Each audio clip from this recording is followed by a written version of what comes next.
We want justice. We want justice. We want justice. We want service rules. We want service rules. We want service rules. We want service rules. We want service rules. We want service rules. We want service recruitment rules.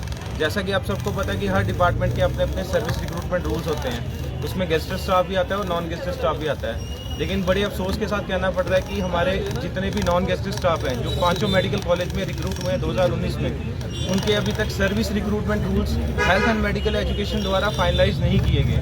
जो हमारा health and medical education department है उसमें 4 secretaries अभी तक change हो चुके हैं, अलग अलग डिपार्टमेंट में उनकी ट्रांसफ़र हो चुकी है। लेकिन हमारे जितने भी नॉन गेस्टेड स्टाफ है कम से कम 3300 से ज़्यादा नॉन गेस्टेड स्टाफ अभी सफ़र कर रहा है, क्योंकि अभी उनकी सर्विस रिक्रूटमेंट रूल्स जो हैं फाइनलाइज नहीं हुए हैं।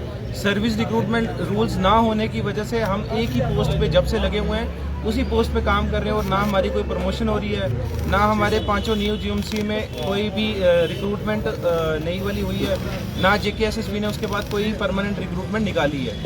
हम 6 साल पहले यहाँ पे रिक्रूट हुए थे और 6 साल हो चुके हैं हमें। एक बहुत सारा नॉन गेस्टेड स्टाफ जो था उसमें ऐसा है कि जो गेस्टेड स्टाफ लगा था, डॉक्टर्स थे उसमें एपीज लगे थे वगैरह, उनका तो 1 साल में प्रमोशन हो गया। इससे ये पता चलता है कि जो नॉन गेस्टेड स्टाफ है उनके लिए वो मुझे लगता है कि इंटेंशनली वो उसको करना नहीं चाहते हैं कि ऐसा क्या होगा कि या तो कैपेबल नहीं है या तो कैपेबल अगर, लेकिन ऐसा लग रहा है वो कैपेबल हैं, क्योंकि उनके जो डॉक्टर्स के रूल उन्होंने 1 साल में बना दिए। वो असिस्टेंट प्रोफेसर बने थे, उसके बाद वो असिस्टेंट बन गए और अब वो प्रोफेसर बनने वाले हैं। लेकिन जितना भी नॉन गेस्टेड स्टाफ है, एमटीज है, क्लर्क हैं, बाकी जो नर्सिंग स्टाफ है, उनका आज तक कोई कमिटीज तो 7-8 बन गई लेकिन वो फाइनलाइजेशन नहीं हो रहा था। अब हम ये जानना चाहते हैं कि क्या इंटेंशनली वो नॉन गेस्टेड के साथ वो डिस्क्रिमिनेशन हो रहा है या वो करना ही नहीं चाहते हैं। इसीलिए आज हमारा ये प्रोटेस्ट है। हम आपका भी शुक्रिया करते हैं कि आपने हमारा ये प्रोटेस्ट जो cover. Very thankful to you.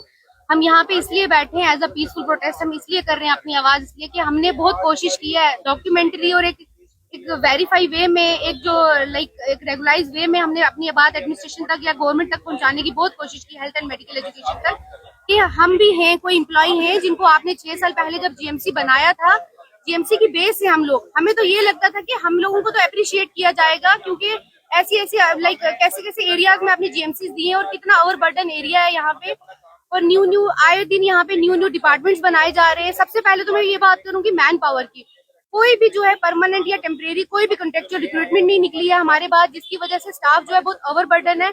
आपको पता है आईएमसी के रूल के हिसाब से वार्ड्स में क्या रेशियो रहती है, आईसीयूज में क्या रेशियो रहती है। हम यहाँ पे वार्ड्स के अंदर 60-70 पेशेंट को हम एक नर्स ट्रीट करती है, या जो भी टेक्निकल स्टाफ है, एमटीएस हैं, क्लरिक्स हैं, बहुत ओवरबर्डन है स्टाफ, सारा का सारा बहुत ओवरबर्डन है। ओवरबर्डन होने की वजह से हम जो क्वालिटी केयर है, जिसको एक बेस्ट केयर बोलते हैं, जो पेशेंट केयर, हम वो प्रोवाइड नहीं कर पा रहे क्योंकि हम ओवरबर्डन है।